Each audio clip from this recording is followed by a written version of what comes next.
الحمدللہ رب العالمین والصلاة والسلام علی سید الانبیاء والمرسلین اللہم صلی علی سیدنا و مولانا محمد وعلی آلہ واصحابہ وبارک وسلم وصلی علیہ۔ دنیا کے تمام دیکھنے والوں کو، تمام چاہنے والوں کو، تمام پیار کرنے والوں کو اور جہاں جہاں تک اس وقت میری آواز کو سنا اور مجھے دیکھا جا رہا ہے، جنید اقبال کی جانب سے انتہائی محبت کے ساتھ السلام علیکم۔ ایک بار پھر ناظرین، آپ کو پر نور صبح نور کے ساتھ میں دل کی عطا گہرائیوں سے خوش آمدید کہتا ہوں، اور آئیے بلا توقف چلیں حضرت ابو انیس محمد برکت علی علیہ رحمہ کی تالیف اسماء النبی کریم صلی اللہ علیہ وآلہ وسلم سے رسول اللہ صلی اللہ علیہ وآلہ وسلم کا ایک اسم مبارک پڑھنے اور سننے کی سعادت حاصل کرتے ہیں۔ سیدنا قائد المرسلین صلی اللہ علیہ وآلہ وسلم، ہمارے سردار رسولوں کے پیشوا، درود و سلام بھیجے اللہ آپ صلی اللہ علیہ وآلہ وسلم پر، آپ صلی اللہ علیہ وآلہ وسلم کے آل پاک پر اور صحابہ کرام رضوان اللہ تعالیٰ علیہم اجمعین پر۔ حضور نبی کریم صلی اللہ علیہ وآلہ وسلم فرمایا کہ میں رسولوں کا قائد ہوں، میں خاتم النبیین ہوں، میں پہلا شفاعت کرنے والا ہوں، اور میں ہی وہ پہلا شخص ہوں جس کی شفاعت قبول ہوگی، اور مجھے اس پر کوئی فخر نہیں ہے۔ ناظرین کرام، آج آپ نے ضرور ہمارے ساتھ جڑے رہنا ہے، کیونکہ آج انشاءاللہ سورہ آل عمران اور سورہ مریم کی چند آیات پہ بات کریں گے، اور آغاز کرتے ہیں ہم سورہ آل عمران کی آیت نمبر 37 سے۔ بسم اللہ الرحمن الرحیم۔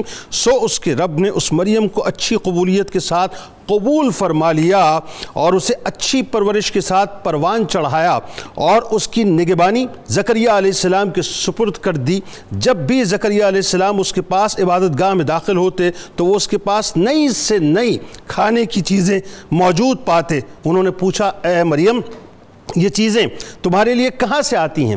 اس نے کہا، یہ رزق اللہ کے پاس سے آتا ہے، اور بے شک اللہ جسے چاہتا ہے بے حساب رزق عطا کرتا ہے۔ اور 38 نمبر آیت میں اللہ فرماتا ہے کہ اسی جگہ زکریہ علیہ السلام نے اپنے رب سے دعا کی، عرض کیا، میرے مولا مجھے اپنی جناب سے پاکیزہ اولاد عطا فرما، بے شک تو ہی دعا کا سننے والا ہے۔ اور اسی طرح سے ناظرین، سورہ مریم کی آیت نمبر 2 میں اللہ تعالیٰ فرماتا ہے، یہ آپ کے رب کی رحمت کا ذکر ہے جو اس نے اپنے برگزیدہ بندے زکریہ علیہ السلام پر فرمائی تھی۔ اور آیت نمبر 3 میں فرماتا ہے، جب انہوں نے اپنے رب کو ادب بھری دبی آواز سے پکارا۔ اور آیت نمبر 4 میں فرماتا ہے، عرض کیا، اے میرے رب، میرے جسم کی ہڈیاں کمزور ہو گئی ہیں اور بڑھاپے کے باعث سر آگ کے شعلے کی مانند سفید ہو گیا ہے، اور اے میرے رب، میں تجھ سے مانگ کر کبھی محروم نہیں رہا۔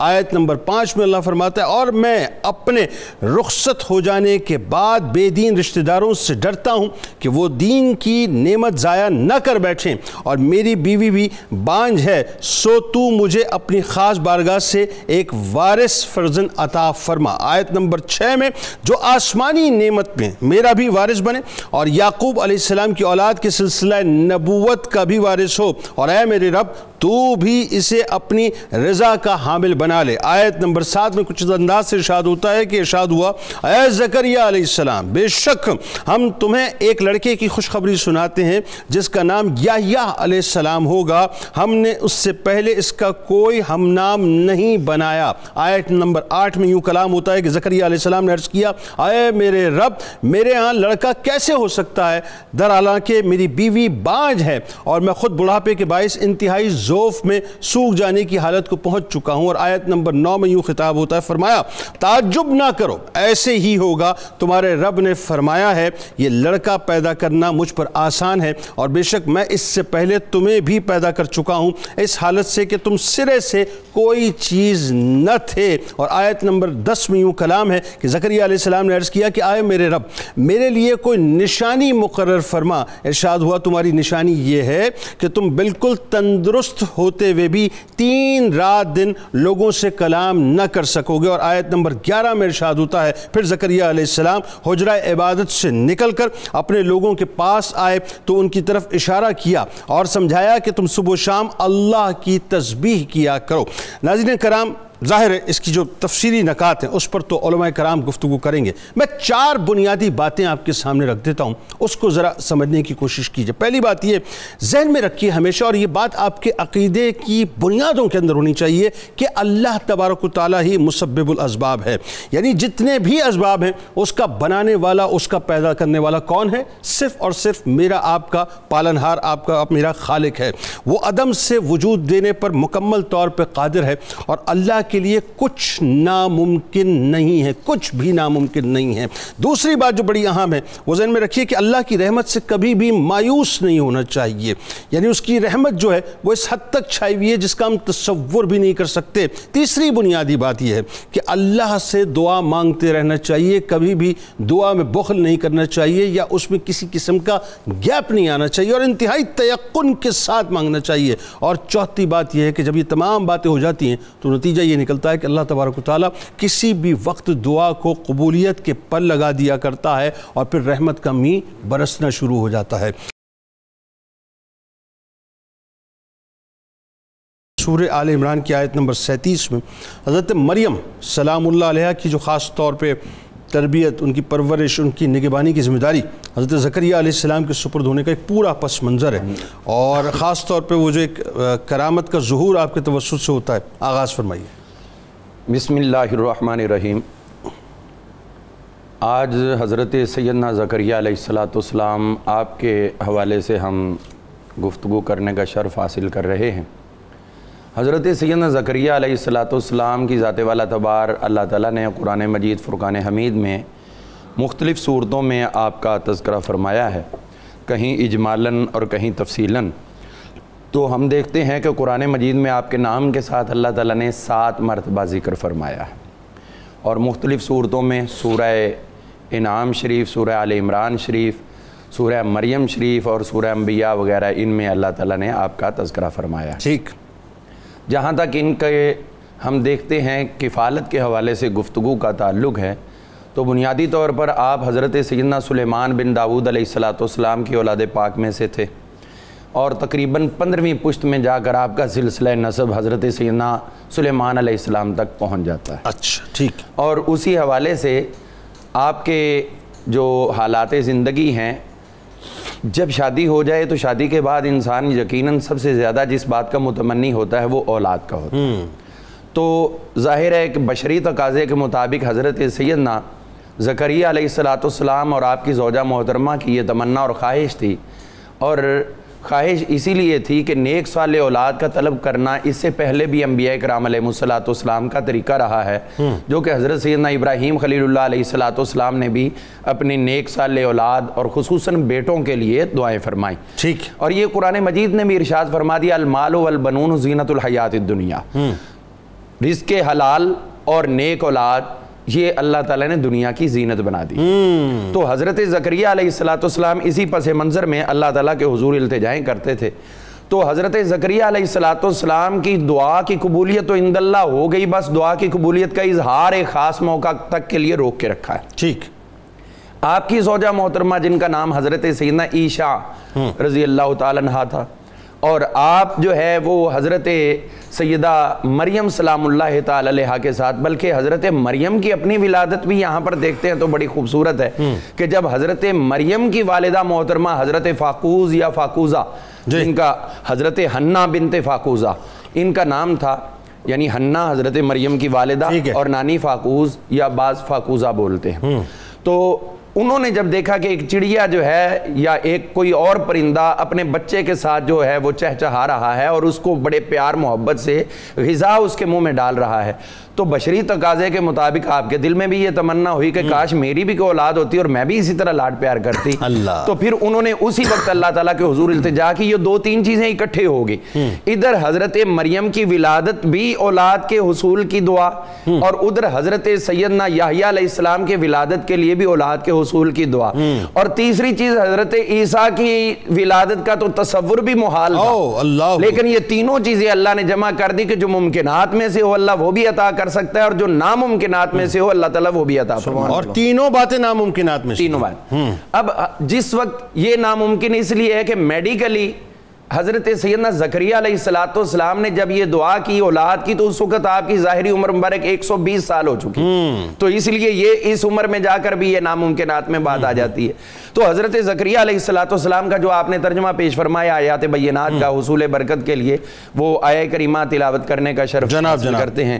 اللہ تعالیٰ نے ارشاد فرمایا 3 پارہ سورہ آل عمران شریف میں، جب آپ نے یہ سارا سلسلہ کیا تو فتقبلها ربها بقبول حسن وانبتها نباتا حسنا، اللہ تعالیٰ نے حضرت سیدہ مریم کو اپنی پاک بارگاہ میں قبول حسن کے درجے پہ رکھا ہے. ایک قبولیت عام وہ بڑے مقدر کی بات ہے جس کو خود اللہ قبول کر کے حسن قرار دے رہا ہو کہ میں نے قبولیت میں بھی اس کو حسن اور حسن عطا فرما دیا ہے. اور پھر ان کی پرورش فرمائی وَكَفَّلَهَا زَكَرِيَّا, اور ان کی کفالت دے دی حضرت سیدنا زکریا علیہ السلام کو. کلما دخل علیہا زکریا المحراب, جب بھی آپ محراب میں داخل ہوتے, اور محراب سے مراد ہماری مساجد کے محراب نہیں ہے بلکہ محراب سے مراد اس دور میں ایک کمرے کو جو طلباء کے لیے رکھے گئے تھے ہیکل کے ساتھ, ان کمروں کو کہا جاتا تھا محراب. تو ایک کمرے میں حضرت سیدہ مریم موجود تھیں, تو جب بھی آپ ان کے پاس آتے, چونکہ آپ نجار تھے, کاروبار بھی کرتے تھے, اور پھر آپ جب کاروبار کر کے آتے تو پھر انہی کے پاس قیام کرتے, تو یہاں آ کر وجد عندہا رزقا, ان کے پاس رزق پاتے. اب یہ نہیں ہے کہ آپ کوئی رزق دے کے نہیں جاتے تھے, دن کی خوراک دے کے نہیں جاتے تھے, وہ دے کے جاتے تھے, لیکن اس سے ہٹ کے آپ رزق پاتے, اور کسی کو الاؤ نہیں تھا اندر جانے کا. تو چونکہ وہ لوگ حضرت زکریا علیہ السلام کے انتہائی مطیع و فرما بردار تھے, تو یہ ناممکنات میں سے تھا کہ آپ نے کسی کو روکا اور وہ وہاں پر داخل ہو رہا ہو. تو اسی لیے رزق ایک الگ سے پایا جاتا. تو اسی بات پہ اللہ تعالیٰ خود ارشاد فرماتا ہے کہ قال یا مریم انا لکی ھذا.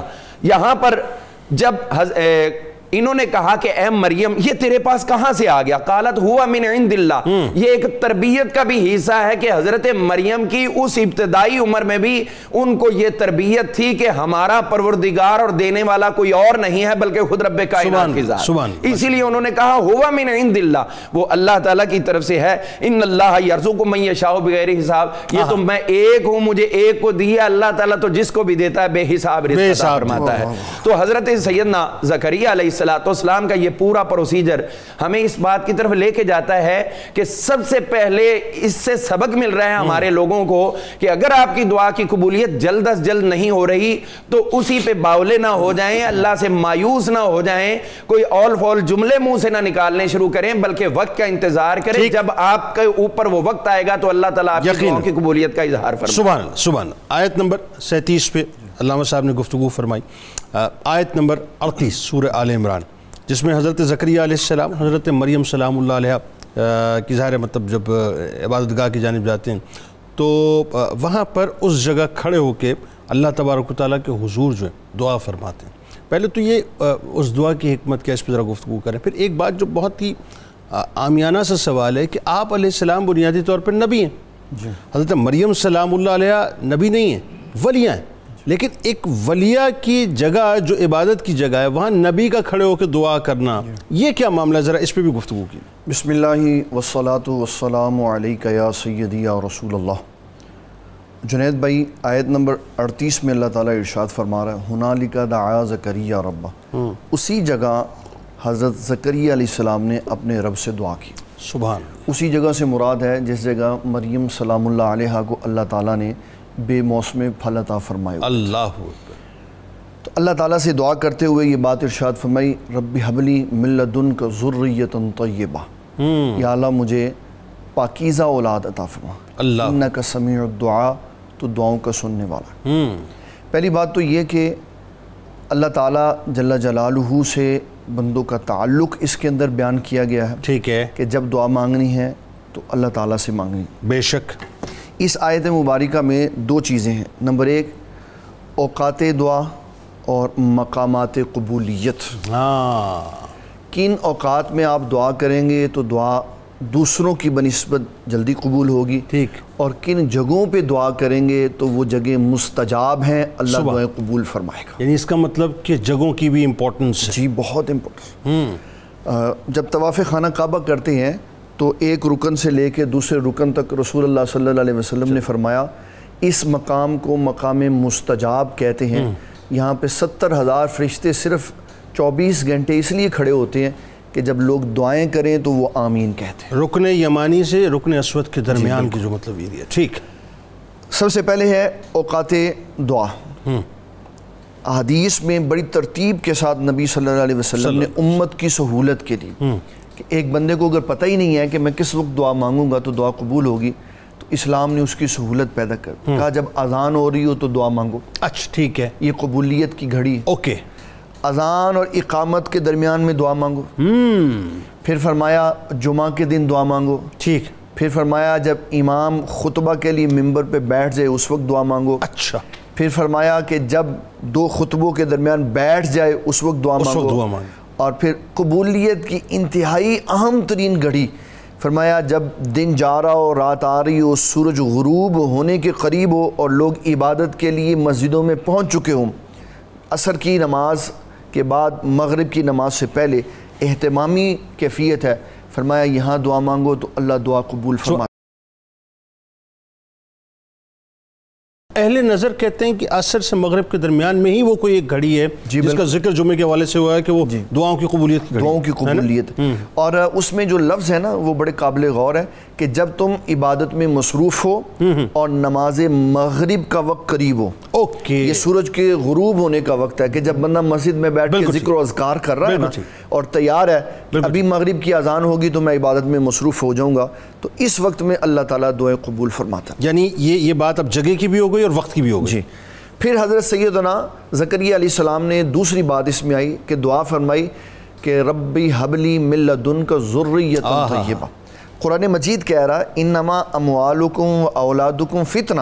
ان دونوں کو ملائیں گے تو معنی واضح ہوگا کہ اللہ تعالیٰ جل جلالہ سے صرف اولاد نہیں طلب کرنی اللہ، کیونکہ اولاد میں آزمائش ہے، بڑی اہم بات. اور پھر کہا کون سی اولاد طلب کرنی؟ ذریۃ طیبہ، پاکیزہ، کہ جس کے ملنے کے بعد انسان کی توجہ اللہ کی طرف اور بڑھ جائے. سبحان اللہ. اور وہ صدقہ جاریہ ہو. صدقہ جاریہ. اور اگر ایسی اولاد ہے کہ جس کے آنے کے بعد انسان اسلام سے دور ہو جائے تو وہ آزمائش. اولادیں آزمائش اس معنی میں ہے کہ اولادوں کو اور اپنے آپ کو اسلام کے احکامات کے نیچے رکھے. اگر بغاوت کی طرف چلا جائے انسان تو یہ اولاد آزمائش. اس کے لیے میں آپ کو نبی صلی اللہ علیہ وسلم کا ایک تربیتی روپ عرض کرنا چاہتا ہوں. اور یہ سارے ناظرین کے لیے ہے کہ اولادوں کی تربیت ایسے ہونی چاہیے جیسے حضور پاک صلی اللہ علیہ وسلم نے فرمائی. مدت کے بعد ساری زندگی گزر گئی، اخیر عمر میں اللہ تعالیٰ نے خوبصورت نواسہ عطا فرمایا امام حسن. سبحان اللہ. جنت کے جوانوں کے سردار، اللہ ہمارے آقا کریم صلی اللہ علیہ وسلم کے دل کی ٹھنڈک، حضرت سیدہ فاطمہ الزہرا کی نظروں کا سکون اور چین. اور حضور پاک صلی اللہ علیہ وسلم اتنا پیار فرماتے تھے، دونوں گالوں پہ بوسے دیتے، سونگھتے، فرماتے میرے پھول ہیں. لیکن جب کھجور منہ میں ڈالی تو آپ نے باہر نکال. اور تربیت کے بتایا کہ بچے جب مرضی ہوں، جتنی مرضی مدت کے بعد ہوں، جتنا مرضی پیار ہو، اسلام کے خلاف کام نہیں کرنے دینا ان کو. فرمایا بیٹے اللہ تعالیٰ نے صدقہ آل رسول پہ حرام قرار دیا، اس لیے اس کو باہر نکال دو. تو یہ بڑی ضروری شے ہے اولادوں کی تربیت میں کہ تربیت کرتے ہوئے ان کو ہر طرف سے ایسے خوبصورت ماحول سے گزارا جائے کہ وہ با کردار اور باوقار انسان. سبحان اللہ. تیسری بات جو اس آیت مبارکہ میں ہے کہ نبی اللہ علیہ السلام ایک ولیہ کے پاس کھڑے ہو کے دعا کر رہے ہیں. جو آج کا سب سے اہم نقطہ ہے وہ حضرت سیدنا زکریا علیہ السلام ہمیں یہ بتا رہے ہیں کہ ہر وہ جگہ دعا کی قبولیت کی جگہ ہے جہاں اللہ کی رحمت برس رہی. سبحان اللہ. یہ رحمت کا خاص مقام تھا کہ اللہ تعالیٰ اپنی ولیہ کو اپنے قرب خاص سے وہ چیزیں عطا فرما رہا تھا جو مسبب الاسباب نے خود اپنی بارگاہ سے خاص عنایات فرمائی. سبحان اللہ. اور رب کریم جل جلالہ کے نبی حضرت زکریا علیہ السلام نے یہ جانا کہ یہ رب کی پیاری بندی ہے، اللہ کا فضل ہے،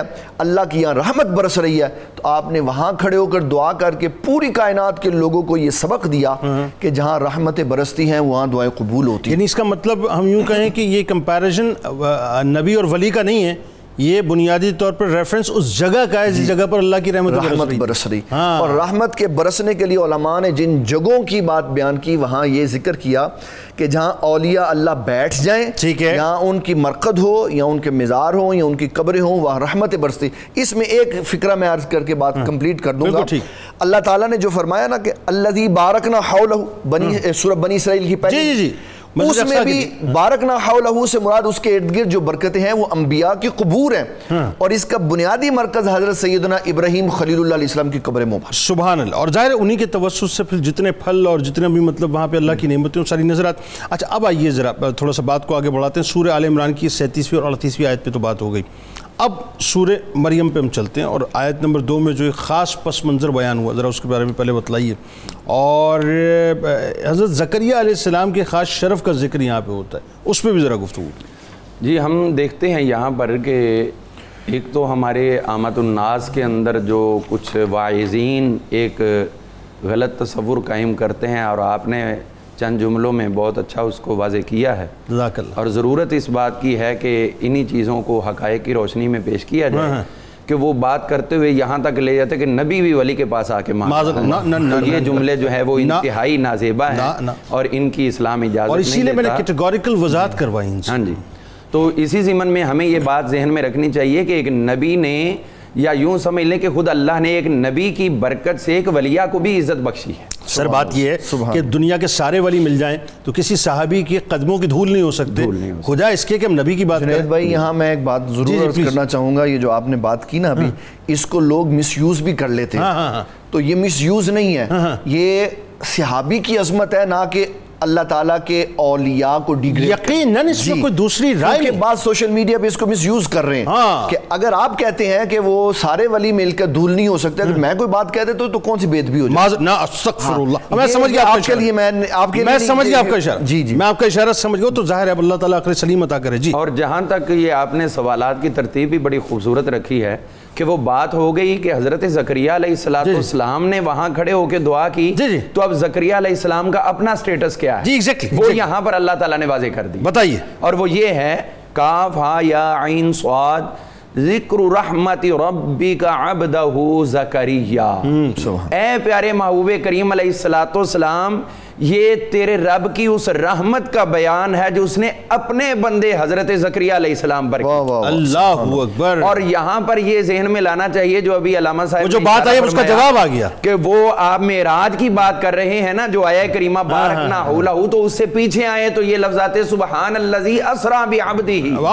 حضور کو بھی اللہ نے عبدہ ہی کہا، اور حضرت زکریا علیہ السلام کو بھی عبدہ کہا. وہاں عبدہ ہی کہہ کر وہ معراج دے دی، اور یہاں ان کا ذکر کر کے حضرت زکریا کو یہ معراج دے دی کہ پیارے زکریا تمہارا ذکر میرے حبیب کے لبوں پہ آ رہا. اللہ اللہ. تو یہ ہے اس کا اصلی حس اور اس کا لطف کہ اللہ تعالیٰ نے خوبصورت انداز میں حضرت زکریا علیہ السلام کے اوپر اپنی رحمت کا بیان زبان مصطفیٰ صلی اللہ علیہ وسلم سے بتا دیا. تو ہمیں بتا دیا کہ یہ جو آپ پروگرام کر رہے ہیں حضرت زکریا علیہ السلام کے نام کا، یہ صرف دیکھنے والے اس پروگرام کو پروگرام نہ سمجھیں، بلکہ خود رب کہہ رہا ہے کہ ان کا ذکر کرنا یہ میری رحمت کا سب سے بڑا ذریعہ ہے. تو اللہ تعالیٰ ہم سب کو بھی وہ رحمتیں نصیب فرمائے. حضرت سیدنا زکریا علیہ السلام، آپ کو جو اللہ تعالیٰ نے انتخاب کر کے یہاں پر ایک عظیم الشان رتبہ عطا کر دیا ہے. ہم دیکھتے ہیں حضرت سیدنا زکریا علیہ السلام کی زوجہ محترمہ جن کا نام حضرت عیشا رضی اللہ تعالیٰ عنہ تھا، تو ان کے حوالے سے آپ کا یہ ذکر خیر کرنا، اور وہ ذکر رحمت کیا ہے؟ اولاد کے حصول کی دعائیں کرنا. یعنی اب آپ اگر اولاد کے حصول کی دعا کرتے ہو تو اس کو بھی رحمت مصطفیٰ سمجھو کہ حضور علیہ السلام نے یہ خود بیان کر کے ان آیات کو آگے پہنچا کر قیامت تک کے لیے ایک رستہ دے دیا ہے کہ تم دعائیں بھی کرتے رہو، وہ قبول بھی ہوتی رہیں گی، اور تمہیں حضرت زکریا سمیت خود مصطفیٰ کریم علیہ السلام کی زبان سے نکلے ہوئے جملوں کا بھی ثواب. سبحان اللہ ماشاءاللہ. حضرت سیدنا زکریا علیہ السلام کے حوالے سے ہم گفتگو کر رہے ہیں جو انہوں نے نیک اولاد کی تمنا کی، دعا کی. حضور علیہ السلام نے خود نیک اولاد کو ایک مومن کے لیے اس کی دنیا کی کھیتی قرار دیا. اولاد کا حصول اور نیک اولاد کا حصول، یہ نہیں صرف اولاد کا نہیں بلکہ نیک اولاد کا حصول. حضرت سیدنا ابو ہریرہ رضی اللہ تعالیٰ عنہ سے جو روایت مروی ہے، اذا مات الانسان انقطع عملہ الا ثلاث، کہ جب انسان دنیا سے چلا جاتا ہے تو اس کے تمام اعمال اس سے منقطع ہو جاتے ہیں سوائے 3 کاموں کے. ان 3 کاموں میں سے بھی کیا؟ صدقۃ جاریہ، اپنے ہاتھ سے کچھ کام کر دیا صدقہ جاریہ. اور اس کے بعد کیا ہے؟ او علم ینتفع بہ الناس، ایسا علم جس سے لوگ نفع اٹھا رہے ہیں. اور تیسرا کیا؟ ولد صالح یدعو لہ، ایسی نیک اولاد جو اس کے لیے دعائیں کر رہی ہو. یہاں پہ اس حدیث پاک کو جو ایڈ کیا گیا، میں اس کا حسن یہ بھی سمجھتا ہوں کہ نبی تو اپنے مرتبے پہ نبی ہے، اس کو نیک اولاد کی اتنی حاجت نہیں ہے جتنی عام لوگوں کو ہے. ٹھیک ہے. عام گناہگار ہیں, نبی کے بعد کوئی دعا نہ بھی کرے تو ان کی شان نبوت وراء الورا ہے. لیکن عام انسان جب دنیا سے چلا جائے تو وہ جیسے جیسے پیچھے اس کی اولاد اس کے لیے دعائیں کرتی ہے, قبر میں اللہ تعالیٰ اس کے درجات کو بلند سبحان اللہ, اور یہی رحمت ہے. سلسلے کو ذرا وہیں سے جوڑتے ہیں. سورہ مریم آیت نمبر 3 سے 7 تک. حضرت زکریا علیہ السلام اپنے رب کی بارگاہ میں اولاد کا مطالبہ کرتے ہیں, لیکن صرف اولاد کا مطالبہ نہیں کرتے. اس کے پیچھے چھپا ایک عظیم ترین مقصد ہے, ایک گول ہے, ایک ٹارگٹ ہے, اس کو بھی ساتھ ساتھ جو ہے وہ اللہ کے سامنے رکھتے ہیں. بتائیے. حضرت سیدنا زکریا علیہ السلام نے جو اولاد کا مطالبہ کیا, اس کے پیچھے جو مقصد عظیم ہے اللہ تعالیٰ نے وہ بھی بیان کیا, اور اللہ کی بارگاہ میں دعا کرنے کا جو عاجزانہ طریقہ کار ہے اللہ تعالیٰ نے وہ بھی بیان کیا. سبحان اللہ. اللہ تعالیٰ ارشاد فرماتا ہے اذ نادا ربہ ندان خفیہ. حضرت زکریا علیہ السلام نے اللہ کی بارگاہ میں ندا عرض کی بڑی آہستہ. اس کو اللہ تعالیٰ فرمایا ادعوا ربکم تضرعا وخفیہ. اپنے رب کی بارگاہ میں جب دعا کرو تو انتہائی گڑ گڑا کر اور آہستگی کے ساتھ کرو. یہ بڑا کمال مطلب ایک انداز ہے دعا کا جو کہ قرآن نے واضح کر دیا. دعا کا انداز یہ ہے. حضور صلی اللہ تعالیٰ علیہ وسلم آپ کا یہ طریقہ کار ہے, اور یہ سمجھایا گیا کہ بلند آواز سے دعا اور آہستہ آواز سے دعا کے درمیان اگر فرق محسوس کیا جائے, کتنا فرق ہے, تو فرمایا 70 درجوں کا فرق ہے. اچھا. اور اس کی مثال بیان کرتے ہوئے فقہائے کرام نے یہ لکھا کہ جس طرح وضو کیا جائے تو اس وضو پہ اللہ تعالیٰ ثواب دیتا ہے جو نماز اس سے پڑھی جاتی, اور جس وضو کو مسواک کے ساتھ کیا جائے اللہ تعالیٰ اس نماز کا 70 گنا بڑھا کے ثواب دیتا. اللہ. اسی طرح اس دعا کے 70 درجے بلند ہو جاتے ہیں جس میں آواز آہستہ ہوتی. اچھا, اب بات یہ یہاں بھی ایک اور چیز کیٹیگرائز کر دیجئے کہ یہ انڈیویجول دعا کی بات ہو رہی ہے. فرض کیجئے کہ آپ چونکہ ظاہر ہے آپ لوگ مساجد میں امامت فرماتے ہیں, مجمع ہوتا ہے, تو اس مجمع میں تو آہستہ دعا نہیں ہو سکتی, وہاں تو آپ نے یہ اس دعا کی بات ہے جو اپنی ذات کے لیے, اپنی ذات کے لیے, اور جو نبی صلی اللہ تعالیٰ علیہ وسلم مجمع میں دعا کرتے تھے اس میں ہاتھ بھی بلند ہوتے, آواز بھی بلند ہوتی. اپنی دعا کے اوپر ایک اور میں مثال عرض کر دیتا ہوں. حضرت سیدنا ابو بکر صدیق رضی اللہ تعالیٰ عنہ کو حضور پاک نے دیکھا, وہ دعا منہ میں کر رہے تھے. اچھا. آپ نے فرمایا اتنی آہستہ کیوں کر رہے ہو؟ عرض کی حضور میں جس رب کو سناتا ہوں وہ دل کی بھی سن لیتا. ہائے ہائے. سیدنا عمر بن خطاب رضی اللہ تعالیٰ عنہ کو دیکھا, وہ بلند آواز سے دعا کر رہے تھے. آپ نے فرمایا آپ کیوں بلند آواز سے کر رہے ہیں؟ کہا جی اس کے 2 مقاصد ہیں, میں سوتوں کو جگا دیتا ہوں, شیطان کو بھگا دیتا ہوں. آپ نے فرمایا اعتدال پہ آ جائیں. اب اس اعتدال کا معنی یہ ہوگا کہ آہستہ دعا ایسی ہو جو آپ کے لب ادا کرے اور آپ کے کان سنیں. اللہ تعالیٰ فرما رہا ہے کہ جب دعا کی اور یہ کہا قال ربی انی وہن العظم منی, یا اللہ میری ہڈی کمزور ہو. یہ سب سے بڑھاپے کا آخری درجہ ہے کہ سارے جسم میں جو سب سے طاقت والی شے ہے وہ ہڈی, جب یہ کمزور ہوگی تو گوشت اور جلد اور بال ان کی کیا کیفیت. اب یعنی ذوف العمری کی بھی انتہا کو پہنچے. پھر دوسری بات واشتعل الرأس شیبا, کہ میرے سر کے جو بال ہیں وہ سارے سفید ہو چکے ہوئے ہیں. یہ بڑھاپے کا ایک دوسرا درجہ ہے. ہڈیاں بھی کمزور ہیں اور بال بھی سفید ہیں, لیکن اللہ تعالیٰ جل جلالہ کے بندوں کو یہ سکھایا ہے کہ جب دعا کرنا ہے تو یہ عقیدہ رکھنا ہے جو حضرت زکریا علیہ السلام کا ہے, لم اکم بدعائک ربی شقیہ, یا اللہ جب بھی میں تیری بارگاہ میں حاضر ہوا ہوں کچھ مانگنے کے لیے میں نامراد نہیں ہوا, تو نے میری دعا ضرور قبول کی. اور مانگا کیا اور کس لیے مانگا؟ انی خفت الموالی من ورائی وکانت امرتی عاقرا فہب لی من لدنک ولیہ. یا اللہ مجھے اولاد صالح اس لیے چاہیے کہ میرا نائب کوئی نہیں ہے. یہاں علم کی وراثت دینی تھی, جو نبوت کا فیضان تھا وہ اپنی اولاد کی طرف منتقل کرنا تھا, اور پیچھے جو احباب موجود تھے وہ اس قابل نہیں تھے کہ ان کو وہ روحانی فیضان دیا جاتا. اور یہ بھی میں عرض کرنا چاہتا ہوں آپ کے ذریعے سے کہ یہ جو روحانی فیضان ہوتا ہے نا, یہ اللہ تعالیٰ کی امانت ہے. جو حضور پاک صلی اللہ علیہ وسلم کی حدیث مبارک ہے نا, انما العلماء ورثۃ الانبیاء, علماء انبیاء کے وارث ہوتے ہیں. جی. اس سے ہر بندہ مراد نہیں ہے. اچھا. اس سے وہ بندہ مراد ہے جو ظاہری اور باطنی دونوں وراثتوں کا امین ہوتا ہے. سبحان اللہ. جیسے حضور پاک صلی اللہ علیہ وسلم کی تمام نبوت کی وراثتوں کے امین حضرت ابو بکر صدیق، پھر حضرت عمر بن خطاب، پھر حضرت عثمان غنی، اور پھر حضرت مولا کائنات علی المرتضیٰ رضی اللہ تعالی. ٹھیک. تو یہ یعنی یوں کہیے کہ علمی اور عرفانی دونوں، ظاہری باطنی قلبی روحانی ساری بالکل اس کے اندر ہے. یہ ہے انما العلماء ورثۃ الانبیاء. ہر بندہ اس کو پڑھ کے یہ نہیں کہہ سکتا. ٹھیک ہے. اور اس کے اندر دوسری بات یہ سمجھائی کہ انبیاء بھی اس بات میں اللہ تعالیٰ کی بارگاہ کی طرف اپنے توجہ اور اپنے خیالات کو مرکوز کرتے ہیں کہ ہم نے جو اللہ نے ہمیں دیا ہم نے دے کے جانا ہے. ہاں. تو اس دے کے جانے کے لیے اس طرح کا بندہ ہونا چاہیے.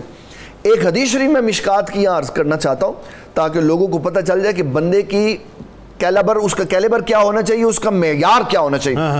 حضور صلی اللہ تعالیٰ علیہ وسلم نے فرمایا کہ غیر اہل کو علم کی بات بتا دینا ایسے ہے جیسے کہ گلوں میں سونے کا ہار ڈال دے. اللہ اکبر. تو وراثت بھی اس کو ملے گی جو اہل ہوگا. مال سب کو برابر ملے گا جس کا جو حصہ ہے، لیکن علمی وراثت، روحانی وراثت اس کو ملے گی جس کو اللہ تعالیٰ نے قلبی طور پہ اس قابل بنایا ہوا کہ وہ اس کو اللہ. اور اس میں دیکھیں آپ کی یہ بنیادی طور پہ یہی فکر آپ کو لاحق تھی. جی. امام شافعی نے یہاں ایک قول بیان کیا، فرمایا العلم نور من الہ لا یعطى لعاصٍ. فرمایا جو اللہ تعالیٰ کا علم معرفت ہے یہ نور ہے اور یہ گناہگار کو نہیں دیا جاتا. اس کے لیے صفائی قلب کی ضرورت ہے، اور وہ والا بیٹا مانگا جو صفائی قلب والا تھا. یا اللہ وہ روحانی علم جو تو نے مجھے نبوت کا دیا اس کی طرف منتقل. بہت شکریہ آپ دونوں احباب کا، آپ تشریف لائے. ناظرین کرام بڑی خوبصورت گفتگو رہی. آئیے آپ کو لیے چلتے ہیں کتاب الشفا کی جانب. ایمان کی سلامتی کا وظیفہ آپ کو بتلاتے ہیں کہ جو شخص روزانہ 100 بار کلمہ طیبہ اور درود پاک پڑھنے کا معمول بنا لیتا ہے تو اللہ تبارک و تعالیٰ اس کا ایمان سلامت رکھتا ہے اور اس کا خاتمہ بالایمان ہوتا ہے. سیدنا امام محمد تقی علیہ السلام کا قول مبارک ہے کہ احساس سے ندامت، استغفار، گناہوں کی تلافی اور دوبارہ نہ دہرانے کا عزم قبولیت کے توبہ کی شرائط ہیں.